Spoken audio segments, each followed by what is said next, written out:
Okay, good afternoon, everybody, on this rainy, sloggy day. This is our last Food for Thought speaker of the semester, and we're very privileged to have a sociologist. We've been very lucky to have, several disciplines represented, but I'm glad that we have someone from my discipline. I'm Larry Burmeister in sociology and anthropology.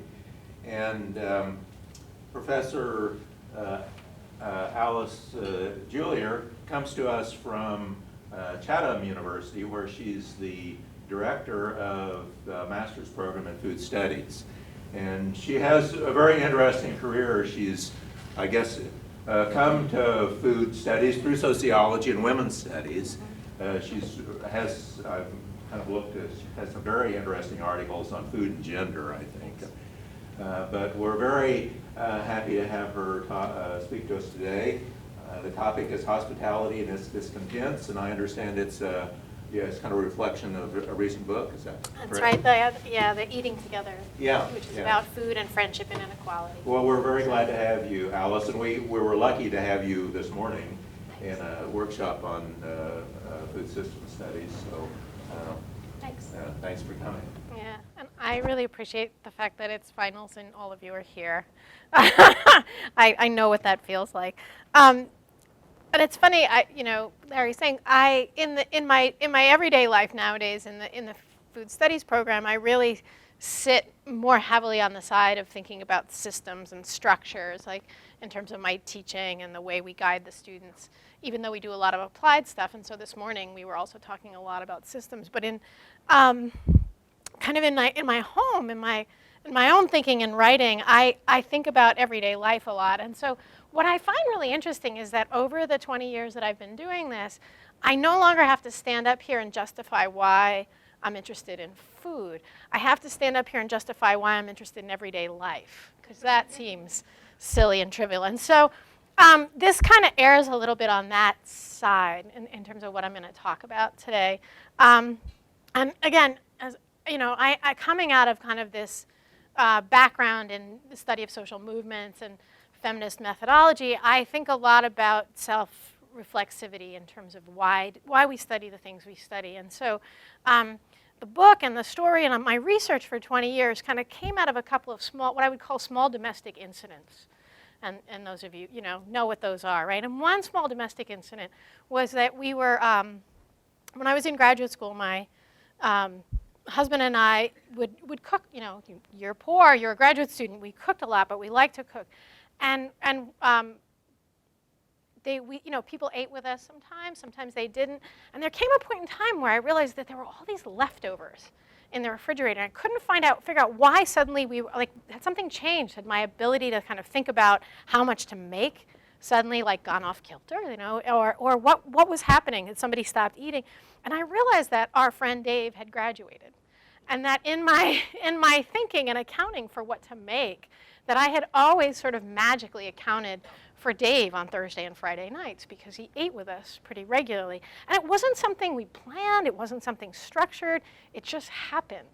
And so for me, that was a really kind of, one of those light bulb moments. Like, how did I know to do that? How did I know to account for him? How, all that labor, knowing what he liked, knowing what we would eat on those days, recognizing that this person might be there. So there's all this kind of unspoken and invisible knowledge that I felt I had that wasn't kind of accounted for or attributed in our lives and our relationship in particular, and certainly in our budget.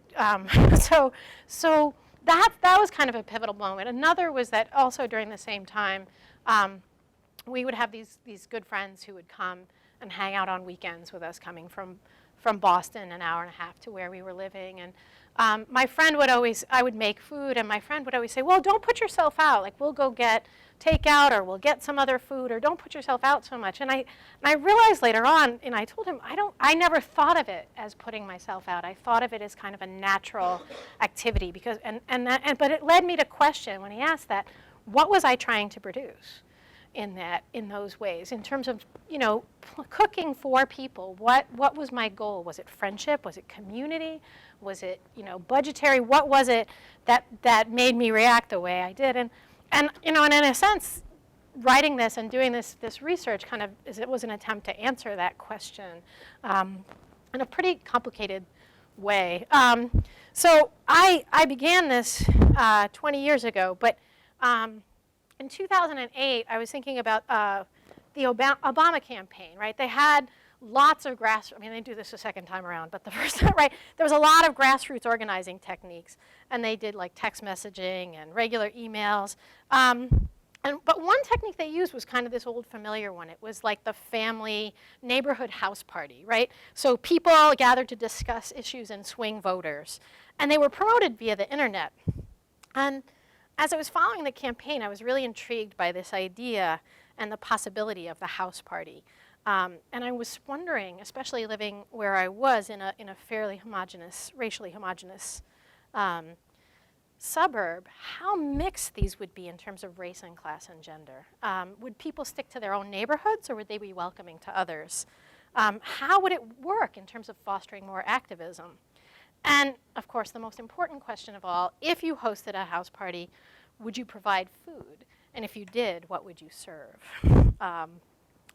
And so in writing and thinking about this thing that I'm going to call commensality, the act of eating together, I've mainly been interested in boundaries, both the material boundaries and the symbolic boundaries, where there's slippage and where there's maintenance. So when people eat together, there are multiple site-specific boundary-making processes that are going on, right? And there's some of this that's been well documented by anthropologists, by Mary Douglas, Norbert Elias. Like, there's a whole lot of people who've really kind of talked about this in an abstract theoretical sense. And a lot of the questions that come up are issues of public and private, of what people eat at home in their domestic domiciles or in public commercial places, who they eat with, right? Notions of friendship and kinship. What delineates the spaces of production and consumption, right? Where do we eat? What's the form and the content of the meal? And in particular, I always want to really include the food itself. Like, never leave out the food in that thinking, because that matters. But those other categories and boundaries are ones we're more familiar with. Things about racial, ethnic groupings, regionality, gender, occupation, socioeconomic and cultural taste groups, right? In fact, these also raise questions of the body, the boundaries, right? Simmel suggests that even though we eat together, we can never truly share, because what I ingest, you cannot ingest, right? And so there's this sort of like, we eat together and we see it as this bond, but there's sort of a fundamental physical separation at some point. So there's two ways I've been looking at this over the last couple of decades. One is through practices, right? They're really concrete examples and explorations of people who eat together in domestic settings, right? Under what circumstances do they get together, in what form and what substance? Like, you know, what does it really look like? And so in the book, there are chapters on potlucks, right, dinner parties, and these other things that people can't name, these sort of in-between events. But two is through the landscape of discourse, right? That there are these shifting arguments and moral frames that make food production and consumption into contested terrain. And that, I think, has been the really interesting part for me. So I'm interested in what people do, but I'm also interested in how it's shaped by the world that we live in right now. And so when you invite strangers or others of any sort, however you want to define otherness, into your domestic environment, it's a very personal and political act. And it connects to things like citizenship, rights, individualism, subjecthood, right? It operates through this ideal of hospitality. In fact, when I first was sort of asking people questions, I'm like, I don't have a category for what I'm asking people about. I don't even know what to call this. And someone said, well, maybe it's hospitality. And I'm like, I don't know what that means, right? And in fact, I'm not sure the people I'm talking to would use that category. So one of the questions I always asked people was, how would you define hospitality? Like, how would you define this? Or would you use another word? And what was really interesting to me is almost all the people I talked to defined hospitality as comfort or making people feel comfortable in your home, which after a while, it's consistency. You know, anytime you find something that everybody says, you're onto something, right? But then the second piece of that is that that's a really strange modern construct of what hospitality is. That if you look at the past, even if you look at Emily Post, right? Hospitality in those settings is about civility. It's about promising the stranger a safe and civil environment to be in, usually while they're traveling. And that's really different than making someone comfortable, than saying, oh, you can get glasses out of my cabinet if you want it, feel free to go in the refrigerator, or can I make food that you love and like, you know. So they're very different, and it represents, I think, an interesting shift in some ways in how we in the US think about what hospitality is and about our private and public spaces. And so I was really interested in thinking about hospitality through the site where people encounter and literally familiarize themselves through these shared meals. Harry Murray, who's written about the Catholic worker movement, he claims that hospitality is a way that we can really think about membership and rights, especially the right to partake food with a group. It's an ideal instance where rights are created for non-members of the group, right? You know, in a sense, in a really simplistic sense, your household in contemporary society is for your family, and the people that you invite into your household are not family members, but they have some of those rights during the time that they're in your house, and maybe there are some limitations.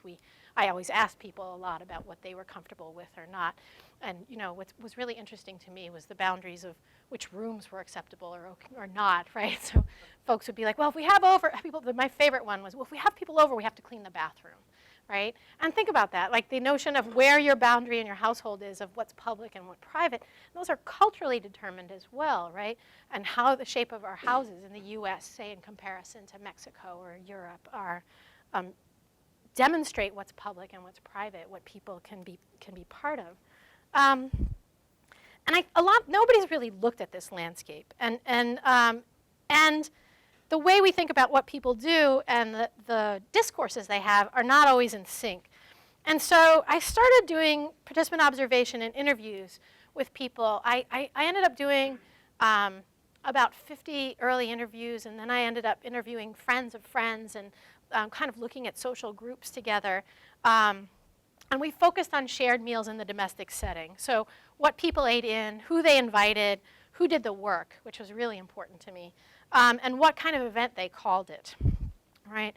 About half of the people I interviewed were white, non-ethnic identifying. So they really didn't identify themselves, you know, as Italian American or Polish American. I mean, they definitely sort of saw themselves in this kind of non-affiliated landscape of ethnicity, let's say. And they were mostly North Americans. The other half of the people I interviewed, and this sort of happened accidentally and then became a great research tool, were African American. And there was a lot of variation in gender and socioeconomic status across these groups. And I was also really interested in interviewing men because the research that I was building off of was a book by Marjorie DeVault called Feeding the Family. And she had really focused on women and focused on mothers and the invisible work that mothers do.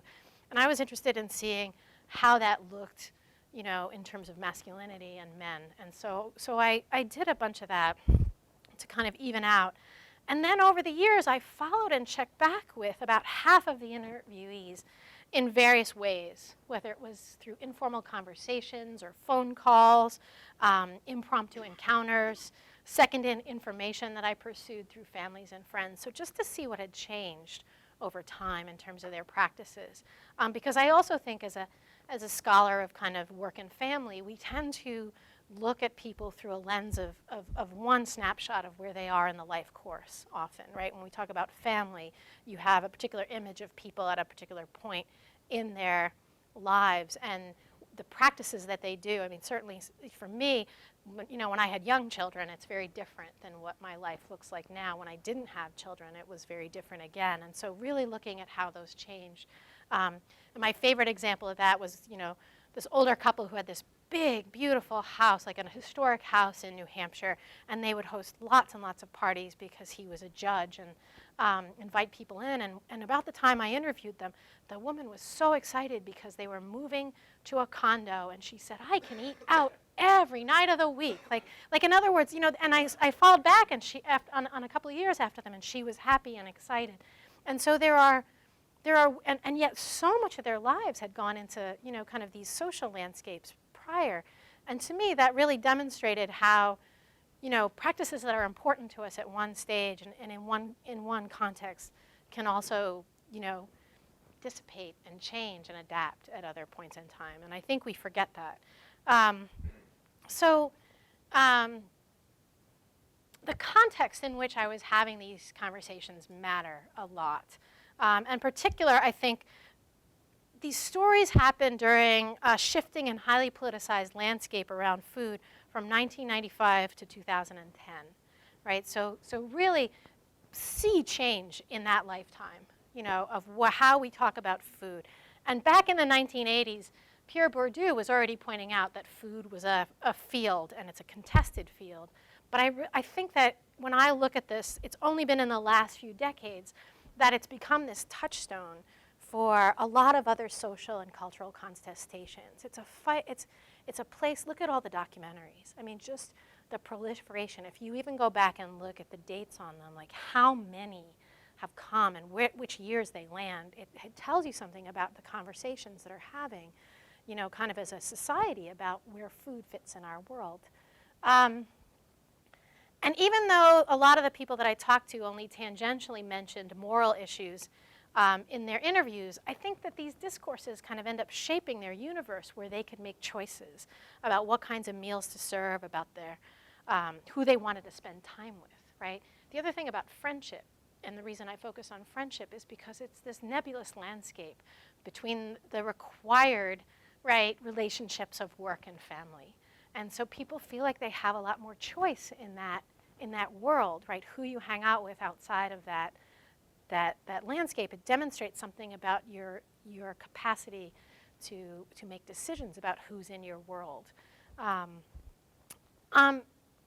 I think there's also this other piece that these concerns, these moral panics and moral concerns about food also come and go, right? They're not consistent. They get constructed as social problems at different points in time and taken up and promoted, and they feed other kinds of moral anxiety. Elsewhere, I've written a lot about the obesity epidemic as an example of that, of a kind of moral panic that's really about poverty in some ways. The other one that we've written about a lot in tandem with other people is about the family meal, and how the family meal is this concern that rises and disappears and comes back again. And today, meals are seen as a cure-all, like family meals are seen as the cure-all for obesity, public health problems, environmental degradation, and social inequality. If you just eat dinner together as a family, all that will go away, right? And I think this current declamation against the loss of eating at home is framed as this cure-all for neoliberal capitalism, right? The evils of a manipulative and powerful food industry, and the uneasy disconnect between people and the natural world they inhabit. So again, if we kind of reclaim that space, we're taking some control over a landscape that feels very much out of our hands. And so I definitely focused on domestic hospitality, on meals that were eaten at home with non-kin, friends, and acquaintances. I really wanted to look at home, at what happened in the home as a space. And the stories that people told me were framed by three key issues, right? Three discourses really popped out for me. One was that almost all the food that people consume at home, whether it's cooked at home or it's brought in and prepared already, is produced and processed somewhere else by someone unknown, right? And this is still predominantly true despite this kind of contemporary alternative food discourse and practices that have gained traction over the last decade, right? But at the same time, if you look at what most people consume on a daily basis, even if they're cooking for others, they did not make that food at the base level, right? They got it somewhere. It was purchased in particular for the most part.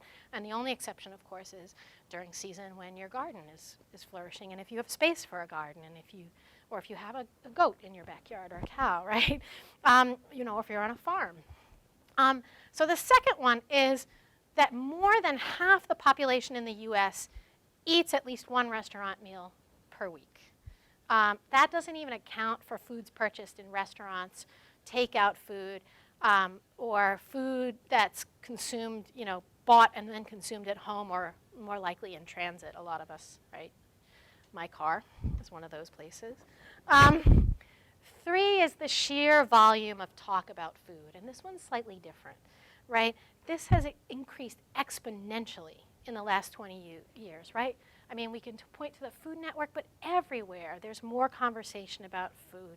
Think about the available outlets for discussion, observation, and advice on the internet, on food television, restaurant guide apps, right, and the like. And so I think talking about food is now as ubiquitous as food itself that you can get at gas stations and pharmacies, right? So in a sense, it's everywhere, and we talk about it a lot. And the point is that I think these changes, as well as the discourses that accompany them, have an effect on how people construct eating in, as well as their eating out, right? We really have to look at kind of the two practices sort of in tandem. And one of the women I interviewed, Margaret, who was a white woman in her mid-50s, she worked as a school secretary, summed this up for me while she was cooking dinner for her family and a friend who ate over once a week. And she said, and I quote, "Well, we used to have a lot of people over from church, or we do potlucks at the social hall, but you know, it's getting harder.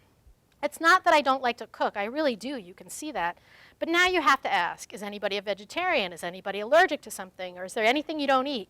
It's not like, well, Stephanie's eating dinner with us tonight. She does a lot, and I know she won't eat mushrooms, but she doesn't ask, she just picks them out.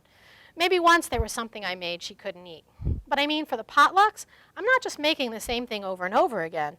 There are some of these church people that do, for the potlucks, I mean. And that's fine, because people expect it, you know, the bean salad or something. But I like to try stuff, and I'm always worried it's not going to be okay, and now you got to ask. Or sometimes, I mean, they'll tell you, and that's okay. I mean, if it's an allergy, you have to know. But some of these people, they'll just come right out and say, well, I don't eat fish, or I don't like broccoli. And I'm thinking, is it going to kill you? Right. So, she really sums it up for me, right? But think about that as a set of barriers, right, to sort of social engagement. How do you determine how to account for that? And there's a labor involved that she's describing underneath there as well. The labor of knowing about other people and their preferences and about knowing how to accommodate them, right? So I think for most people, their lives intersect with these debates from a vantage point as consumers, since the vast majority of these foods are grown and processed outside your household and brought in as purchases. So really, the lens of the consumer does take over here. And I think while variety and choice are the hallmarks of Western societies, like in the US, these choices aren't really distributed equally across the population. And in particular, in the US, what counts as good food, what's safe and accessible, is shaped, I think, by class-based discourses about quality. And in an unprecedented shift away from some small-scale production at the home, right, in the form of local agricultural products and home gardens, reliance on global agriculture and food conglomerates is now necessary for people with fewer resources in particular, right? Even supermarkets are distributed unequally.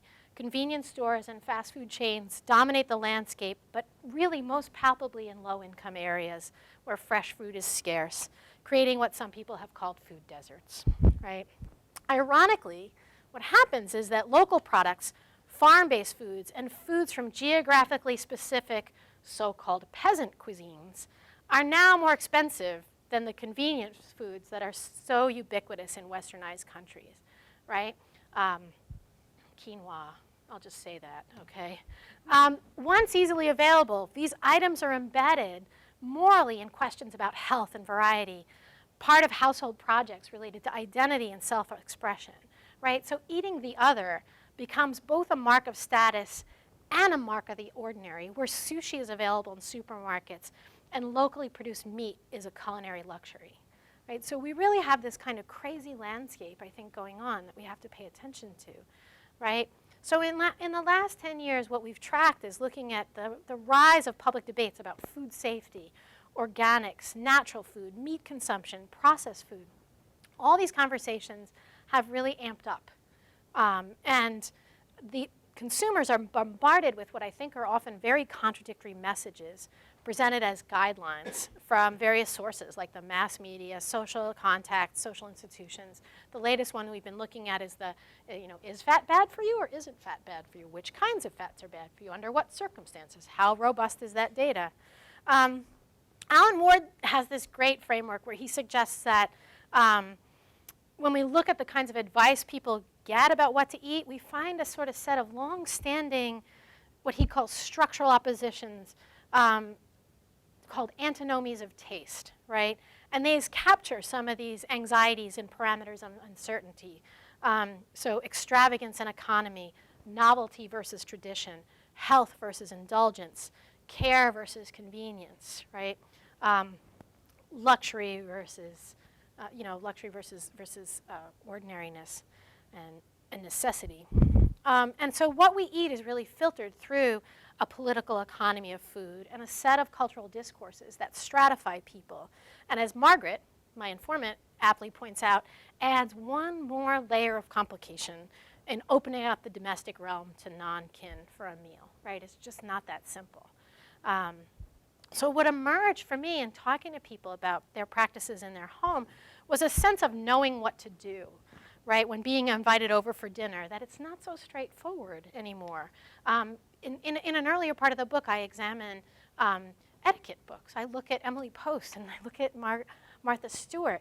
And Emily Post, it's very straightforward. Someone sends you an invitation, you respond to it in writing, right? Today, what I found were people use the idea of calling and asking what to bring as a way of gauging expectations in the form of event. So you don't know what's expected. Is it a potluck?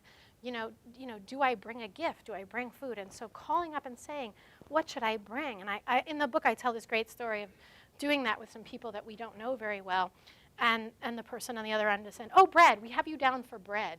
And I was like, I don't understand what that means. Like, what is that? Does that mean, and look at that in terms of your relationships of closeness. She doesn't know me that well, so she's not going to ask me to make something complicated in the meal. Bread is safe. She knows me well enough to know that I will purchase the kind of bread that makes sense in their household, right? I'm not going to go get a loaf of Wonder Bread. I'm going to get a baguette or something, right? So you see what I'm saying? That it signals so much about who we are and our expectations of the relationship and our knowledge of one another and about intimacy and distance. And in particular, people also do a lot of what I would call interactional labor in choosing who they would have come over. Maybe they establish a long-standing set of close relationships and events that are enacted repeatedly over time, right? Like my friend Dave eating with us until he graduated. So given contemporary changes in work and family, the ideological assertion of inviolability of the home and public life is actually at odds, I think, with the permeability of domestic and commercial spheres, right? So in the 19th century, there was this increasing variability in those boundaries that blur the lines between the two, between what's considered eating in and what is deemed to be eating out. And I think there's ways in which social and geographic mobility kind of undermine the secure definition of home, right, which more changes over time and place. Just to go back to Martha Stewart, I think there was this really great example that came up recently. There were a bunch of viral reactions to her not that long ago on the internet. She was doing a lot of Twitter posting of photos of food that she had eaten in restaurants. And it turns out, and like all the responses to it were that the food looked ugly and no one would want to eat it. Like one of them I was reading, like someone said, oh, that looks like what my cat vomited up this morning. And there's something interesting about the contrast and the contradictions between a person who helped establish a contemporary cult of domesticity, right, also functions as a public celebrity, an arbiter of taste and culture, sanctifying places to eat out, but not very successfully, right? Not with some support. And so I think some of this demonstrates like the kind of world of taste and food that people have to navigate that's much more complicated and relates back to their sensibilities about self and other and relationships.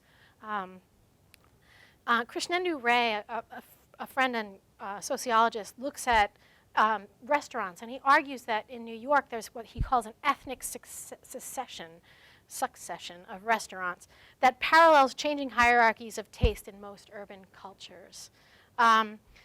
In other words, it's Thai for these few years, and now it's Indian, and then we're back to Southern Italian, right? There's kind of a up and down that goes on. And this exposure to a greater panoply of cuisines in the paid marketplace gets mirrored in expectations in home meals. People across the globe now encounter more types of cuisine, often divorced from any social or geographic roots. and they attempt to bring that food home or incorporate it into their eating patterns. So globally, we have foods with ethnic restaurant roots, right? Pizza, pad thai, sushi. These are now available in the supermarket for take-home versions, right? Just walk through Trader Joe's, which I don't know if you have it, is a great example of that, like how they kind of, what I would say, colonize different cuisines into easy take-home fast food. You can just heat it up in your microwave. And in the endless quest for sales, the consolidated food industry takes ethnic-based foods and morphs them into new products, like egg rolls with taco filling, that vaguely resemble some version of something that was once part of a meal, structured around specific rules of cuisine and culture, right? So I'm not asserting kind of a traditionalism here, but I am suggesting that the ways in which we eat were bounded by communal rules about how and when you consume things and when you eat that. And a really perfect example of that is that often the foods that end up being celebrated and promoted in the cultural landscape are foods that were only consumed on special occasions in the kind of routine and the patterning of cuisine for other people, right? That they are sort of super fancy, heavily laden, often with fat and sugar. I mean, they're the special foods, and they get translated into everyday food. The way we eat meat actually parallels that. So I recognize that cuisine is a cultural invention, and that it changes, and that authenticity is as much of an invention, right, as these new commercial products. But I think it's useful to recall that what makes foodways rooted in culture is the repeated creation and consumption of these foods in a patterned social gathering, right? So any of you that do like holiday traditions around food that are based in ethnic or family background or religion, recognize that it's a pattern that's there in your life, right? It's something that anchors you into those moments in a way, and when we uproot those and turn them into a product that you can do at any point in time, or you can buy commercial versions of it, it has an effect. And so I think even if restaurants and chefs are the public face of specific kinds of cuisines, the domestic site is where that culinary tradition gets created, reinforced, and transmitted generationally, right? So in contemporary global culture, these practices are infiltrated by the production and promotion of endless variety, which create new conditions of continuity and change. One of the women I interviewed talked about mastering different ethnic cuisines. This year I'm going to master Malaysian food, right? And it was both interesting and complicated to hear her talk about that. And she talked about how the friends she had over didn't understand, like they didn't appreciate or understand the complexity of what she was doing. I'm like, well, what do they make when you come over, when you go to their house? And she said, oh, just the usual stuff. And I said, well, why do you do this? Oh, it's because people should experience this, and I want to learn how, right? And so there's this kind of back and forth and debate about how social relations pay out and what our responsibilities are to others. And in a sense, this mismatch between her and her friends was around food was really a way of her talking about the mismatches and the complexities in their relationships and what those were like. When I came back and talked to her 10 years later, she wasn't friends with any of those people anymore, which I thought was interesting, right? Oh, I don't do that anymore. And she gave up the cooking as well, right? So what I'm trying to say is our meals are rooted in this contradictory framework of pleasure and struggle.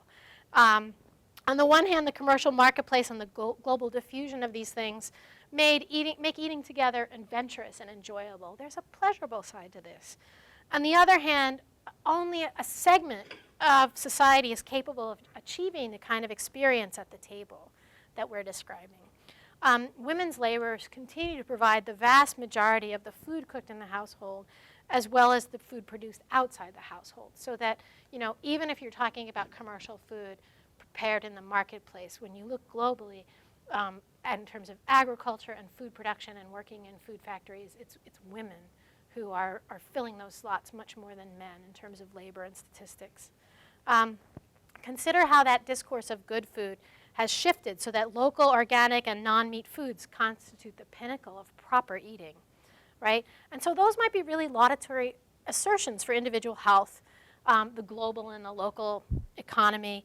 Many people can't accomplish those meals with the kinds of products or ingredients because they lack access, knowledge, or time to prepare them, And so I won't get into my beef with Michael Pollan about how easy this is, but not everybody can go out with another chef and buy very expensive pans and then structure their lives in a way that they have time to do that. And time is an issue. And I think it's particularly true when supermarkets offer inexpensive alternatives that allow people to feed their family and manage to fulfill the 24/7 work obligations. Right? So globally, the meal is shaped, affirmed, and disrupted by global capitalism.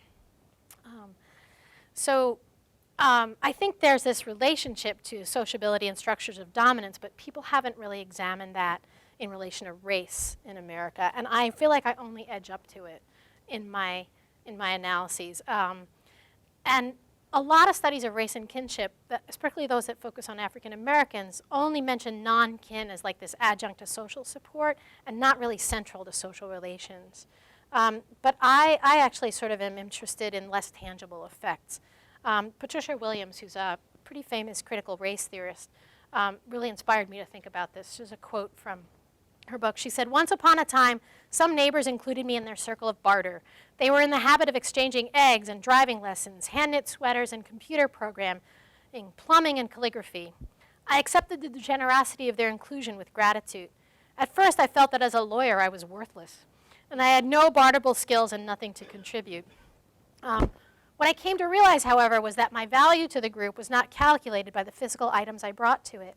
These people included me because they wanted me to be part of their circle. They valued my participation apart from the material things I could offer. So I gave of myself to them, and they gave me fruitcakes and dandelion wine and smoked salmon, and in their giving, their goods became provisions. Cradled in this community, whose currency was a relational ethic, my stock in myself soared. My value depended on the glorious intangibility, the eloquent invisibility of my just being part of the collective. And in direct response, I grew spacious and happy and gentle." And I would say that a lot of people I talked to, particularly among African American communities, said that, perhaps not quite with the eloquence of an essayist, but in the same way, they really expressed that there were intangible benefits to including people in their circle of friendships that didn't necessarily depend on this notion of reciprocity. And I think that's a really important thing to focus on. And in the book, I suggest that cross-racial commensality is an area that really needs to be examined in greater detail, particularly since those occasions are voluntary, and yet people require a shared definition of the situation. And what I found often was that the African Americans that I talked to more often had racially mixed and different sets of friends, and were more willing to have different kinds of sets of friends than their white counterparts. And they included them in different ways. I also think it raises a bunch of questions about the diffusion of cultural ideas about food, whether all groups share a vocabulary of cuisine beyond commercial fast food, for example, or whether there's kind of this constant process of translation and transmission that occurs between people who spend time together in domestic hospitality, right? Like, in other words, I learn things from the people in my social world, and they learn things from me. And how inclusive and broad and open your social world is really shapes what's available to your repertoire of understanding and thinking. And that, to me, was one of the most profound things that I found. I'm going to skip talking about the the life course and about social class, and just kind of focus a little bit about everyday life. People talk a lot about adaptation, about how there were these forms out there they were supposed to use, but they didn't know how to do. I can't do a dinner party. I don't have a dining room table or a clean dining room table, right? And I can't invite people over if I don't have someone to clean the bathroom. And so, or I can't host a dinner party like Emily Post, is what people would say to me. Or I'm no Martha Stewart, but da-da-da-da. And so what they did is they came up with other forms of being together. The potluck was a great one. The brunch or the shared meal with no name was another. So that was a major theme. I think also class-based codes of taste and behavior and how those placed restrictions on people were really important. So one great example of this is how far in advance things had to be planned for people, right? I talked about Dave just dropping by. But I also felt that the ongoing inclusion of non-kin in family meals was a really strong example. And two African-American women I talked to who had been sorority sisters years back, lived in the same city, have this regular routine. Kendra stops at Pam's house on her way home from work at least once a week and eats dinner with the family, right? A married middle-class white woman and her single friend have a plan. Before they go to church meetings together, they eat. Margaret does an inventory of the fridge, and then she decides to make dinner for Stephanie.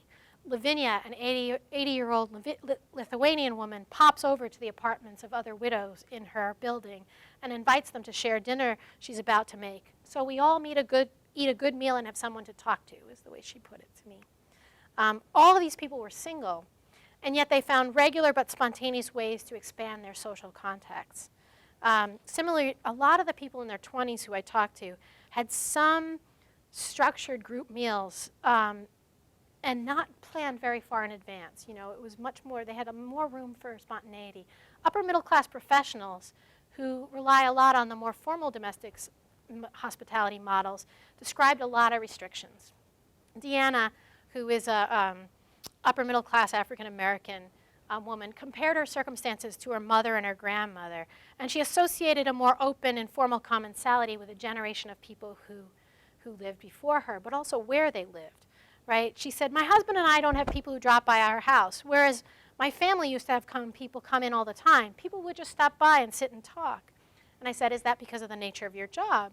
She said, yes, but I think that people still do that at my mother's house and at my husband's mother's house. I mean, they're used to just having people come over. And people would see, you know, my mother at my mother's house, she'd be sitting on the front porch and people would come over and feel that this was an invitation. If you're out there, then it's an invitation for us to come over and talk. One thing would lead to another, and she'd be cooking dinner. And you know people, if you're there at mealtime, you definitely went expecting an invitation to eat. It would be insulting not to invite this person over. But if someone comes by my house at dinner, excuse me, you have to go. I'm getting ready to cook our dinner. Can we talk another time? I thought that was really interesting. So spontaneity is not a resource for upper middle class people. Edward, who's a professional living in Chicago, talked about the expensive planning that he and his partner Ben had to go through to hold dinner parties, vary the menu, keep track of reciprocal obligations. But after talking at length about the kind of planning that goes into their parties, he said, people almost never stop by our apartment unannounced. No one in my acquaintance does that, nor can I think of the last time it happened. Is that a difference between large cities and small communities? People did that when I was a child, but never these days. In the rare chance that someone did stop by and we decided to eat, my guess is that we would order out rather than cook. And this is someone who loved to cook. And so somewhat ironically, he's telling me this story while he's cooking me this kind of elaborate but spontaneous lunch over the interview. And it was clear that some professionals' non-work lives couldn't support such informal spontaneity. And that means that that work of kind of creating friendship, of creating commensality has to be an active part of their lives. Because access to friends is not always easy. And this played out in different ways around masculinity as well.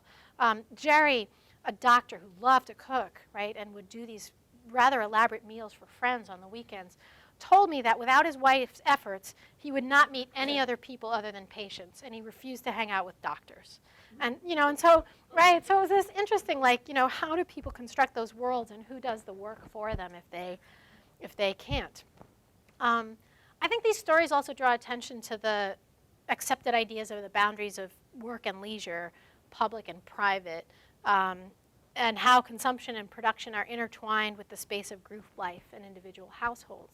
We tend to think of households as these kind of isolated and bounded units in the world, and that they're not really kind of affected by the, I mean, they are, but they're still, there's a sanctity, right? We still have the home as a haven in a heartless world kind of functioning in our thinking, and yet the reality, I think, is that there's a lot of permeability and there's a lot of ways in which that public landscape infiltrates and shapes what you can do. And I think scholars of gender and race who focus on interactional and social construction point to daily practices where structural inequality gets inscribed, created, renegotiated, or reinforced, right? You know, in a sense, we do these interactions on a daily basis. And if we don't have the opportunity to do them in complex and open ways, then we're reinforcing existing boundaries.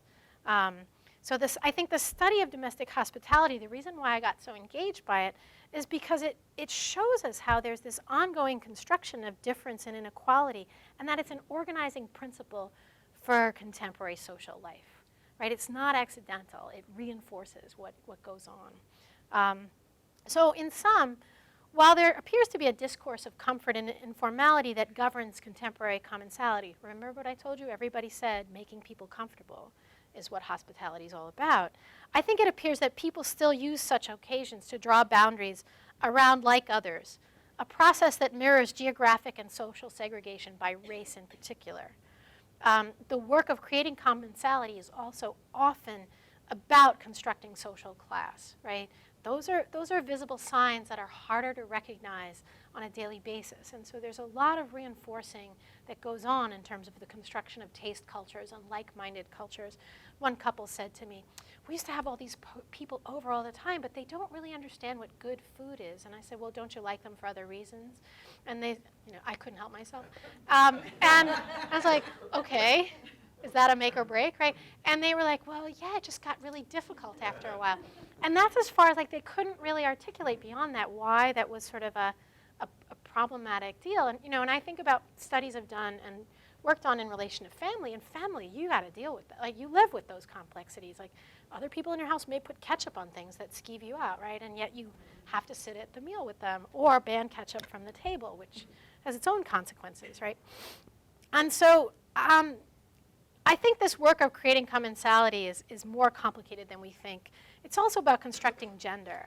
In particular, I haven't talked about it that much in this talk, but women are held much more accountable for their interactional emotional labor at these events, right? So even in the instances where I looked at men who did a lot of the cooking, it was more common than not, and I'm not going to be an essentialist about it, but it was more common than not that the women were the ones who went around making sure everybody got along.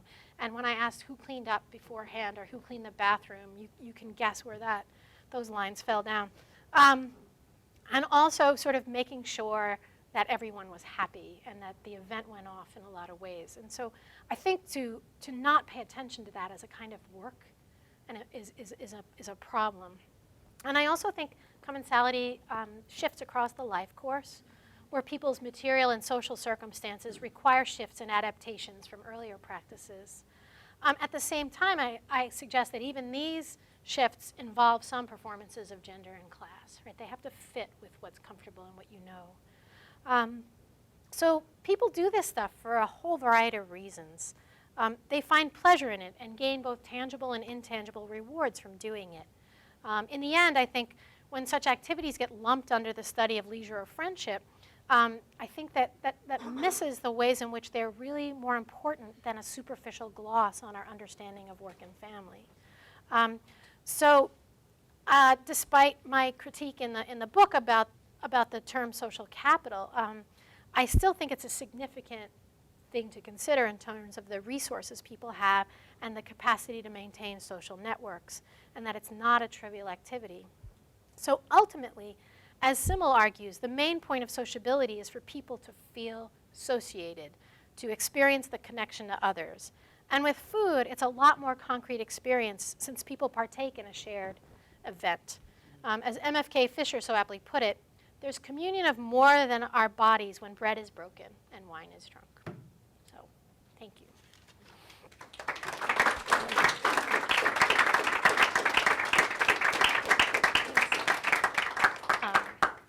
So obviously there's a lot more embedded in this I'm happy to talk about with people and answer questions and think about practices, tell you stories, because there's a lot of stories in the book.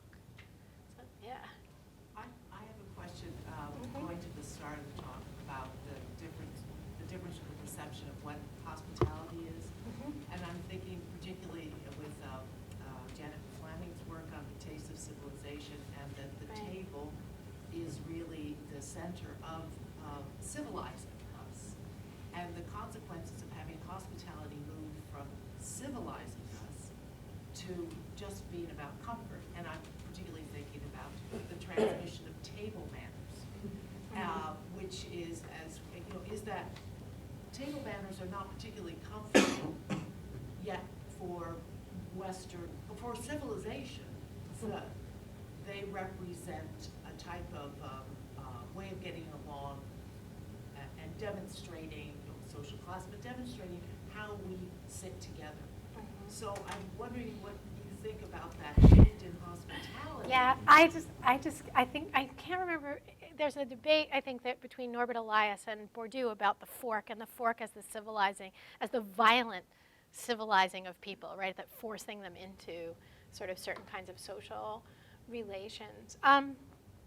You know, I think with those notions of hospitality, you are still dealing with class-based hierarchies of what's appropriate and what's acceptable. And so comfort becomes a way of people claiming that. I mean, in one of the chapters of the book, I take etiquette books from African American kind of Booker T. Washington kind of era, and also Emily Post, and sort of look at those two texts as setting out the rules for etiquette at that point in time, and then look at a contemporary version, which is Martha Stewart and B. Smith, who's been called, unfortunately, the Black Martha Stewart, right, which I think minimizes her. And what's interesting is things get simpler and they get more complicated.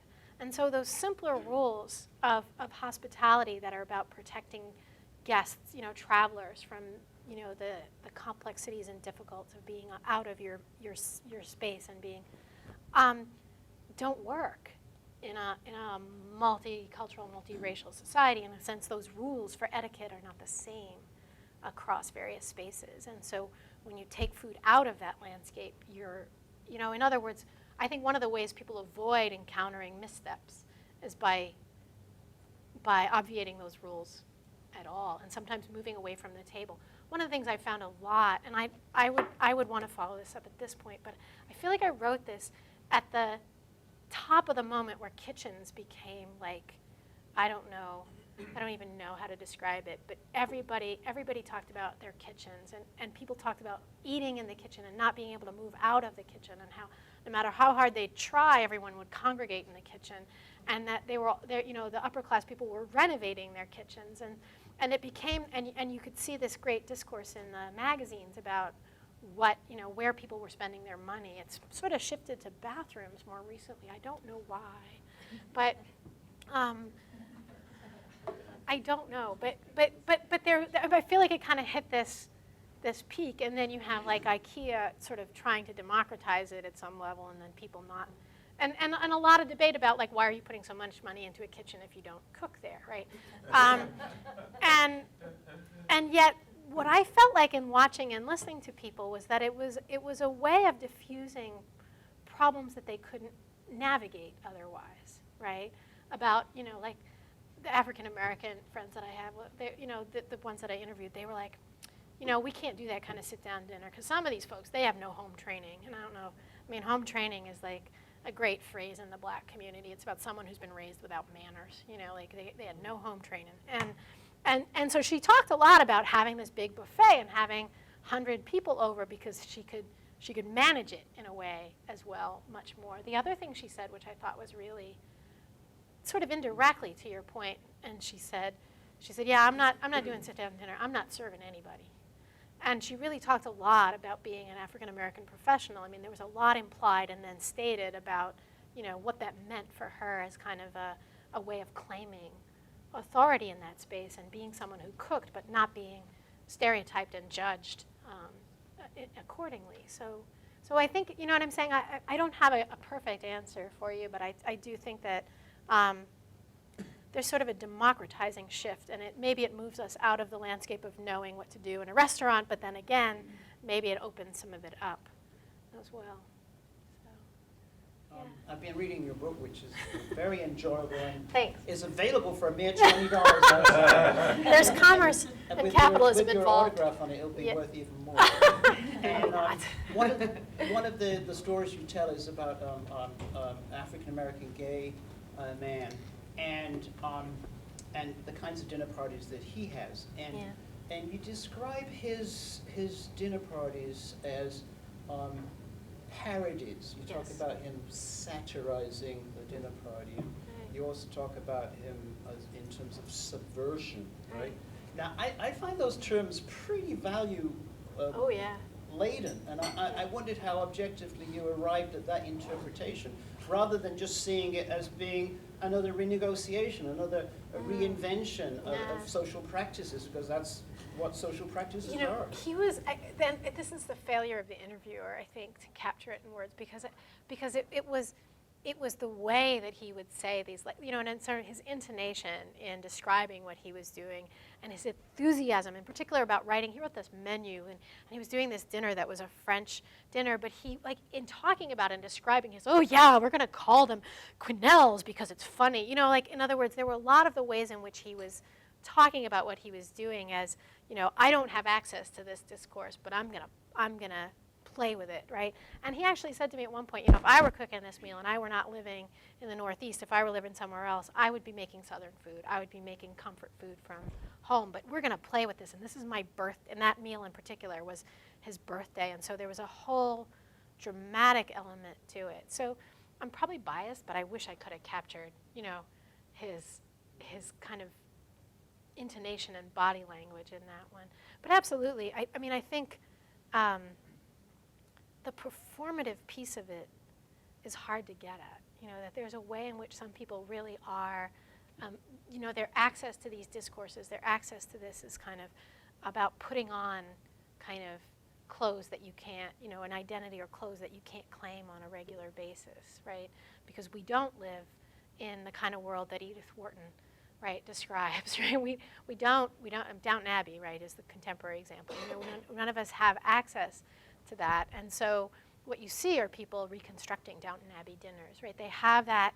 In other words, you have access to it for the moment, and you can take it on performatively, but it's not who you are all the time. And so I saw a lot of that with people. Like I can manage this once in a while, or we can play with it, but tomorrow I'm going to go back to eating whatever it is I normally eat. I was wondering how much the idea of the pleasure of giving or being kind to others or just kindness came out in this culture of commensality. Yeah. How much? I think a lot. I think it's that the people who really put a lot of energy into it, do you know what I mean, across class and race, who really put it in there, they didn't talk about it as work, right? Once in a while, like when things didn't, only when it was problematic, right? When things didn't go well, and they would talk about it at work. And that's mirrored in, I think, the work on feeding families, how women, mothers don't talk about it as labor. They talk about it as an act of love. And so there was a lot of that, that I saw as being part of the pleasure. The other piece they talked about was about creating fun. Right, creating, environments where you could do things with other people that was fun, enjoyable. That's why I know I made fun of the people who said they didn't like the friends who didn't understand good food, but clearly that's what, it was like having a friend who doesn't like horror movies, right? And you do. The idea that your construction of what's enjoyable can be shared, and to share that enjoyment with someone else. So that, I think that came out a lot, particularly in the end. And to me, it was really reflected in the efforts that people went to, the lengths that they went to for each other. That I would say is where I see that notion of kindness or caring. So, yeah. I'm wondering if you have an experience of like, since the past couple decades, this whole food is coming to the forefront, is being more talked about, and maybe like the younger generation is being a little more receptive about food in general, and in terms of like family gatherings, if the individual is kind of wanting to like shift their practices, I guess with the relationship to the family not being comfortable with like exploring that or stepping outside of their own boundaries that have been within the extended family for Certainly among the students that I work with, there's a lot of construction of intentional community and friendship and family. Like And that I see a lot. It's not a good sample because they're all food people, right? They it's on the forefront of their thinking anyway. But maybe it answers your question. People talk a lot about how conflicts with family play out over the dinner table, and about how accommodation works, and about and one of the things we talk about is how on the weekly basis, the notion of a single family meal is just, because of time schedules, but also because of preferences and the way in which preferences and different food kind of rules take over, that people, one of the ways they deal with it is they avoid. I'm not going to make 3 dinners, but if I make 3 dinners, we all can eat separately, and we're not going to have to fight about it over the table. Or eating out, right, sort of fosters that. We can go out because you can order something that I grosses me out, and I don't, right, in other words, there's some ways that gets negotiated, but they still talk about how those negotiations at home can be complicated. So, yeah. I was just wondering how, I think about how personality plays in this, and I do a lot of work, I'm a counselor, so I do work with people and their personalities, and I know that there are certain personalities like more tradition, and so the Thanksgiving meal is always going to be the same thing, because that's part of what feeds them emotionally. And I'm that way. It's like, no, we're not gonna do anything fancy with this turkey, or we're gonna keep it or the same, whatever. right. It's gonna be Right. the same stuffing my mother made, every year. But Right. And I think holiday meals really carry the burden of that, for sure. Definitely, you see it. Mary Douglas talks a lot about how we really need to look not just at single meals, but at the overarching patterning throughout the year, throughout the week, right? Really kind of mapping that out. So when you talk about the decline in the family meal, it may not be, what it was in the 1950s, where we presumed that some segment of the population was eating together every night. But then again, it still exists, and it just may have different significance. But Deanna, the African-American professional that I was talking about before, she has this great story about how, she really loves being freed of some of the, her social status frees her from some of the constraints. So she tells this one story about how when she hits a certain point with a dinner party, she leaves her husband in charge, and if she's tired, she'll go to bed. She's like, oh, I just leave him with them. I'm fine, And she's talking about cultural time and cultural logic, that her African American, her friends of color have they come late and they stay later, And she's like, I'm going to bed. But she tells this great story about Thanksgiving, and about how her kids are grown and gone from the household, and yet they come back and they still expect the same Thanksgiving, and how she experiences that as oppressive. And she goes, you know what I do? I just go to Whole Foods and I get everything, and I just have to make sure I hide the boxes before the kids get home. And she really talks about how she negotiates that. Yeah, just make sure they're not seeing the box, right? And that's my way of dealing with it. And really talking about how her professional career, should free her from those expectations and responsibilities, right? So I think it is personality, but it's also what structures your day-to-day experience, The holiday meals are definitely different. And the holiday meals carry the burden of family and personality. Columbus, Well, I said to her. And I bring back a week's worth of meals. Yeah. Well, I said to her, I said, Deanna, don't they know? Don't they recognize? And she said, oh no, I've been doing it enough that they haven't figured it out. Yeah, it's like now that's the standard, if she actually made the pie. Right. Yeah. If we believe that the shortest route to a person's heart is through his stomach or her stomach, Yeah. when we serve food, especially if it's delicious, it's going to bring closeness. I wonder why you mentioned the word separation, that when we share food. Well, because there's a great, I'm going to read you the Mary Douglas line on that. I think I've got it. Because it depends on who's invited in and what they're eating, right? In a sense that we do delineate boundaries in the household. So her famous quote is, drinks are for strangers, acquaintances, workmen, and family. Meals are for family, close friends, honored guests. The grand operator of the system is the line between intimacy and distance. And so, people talk about what you would make for someone. So I think the boundary and the distance is who you would invite over. People talked a lot about personality, right? Their own inadequacies. I keep using this, but I don't have a dining room table. How do I invite people over? I'm not a good cook. How do I invite people over?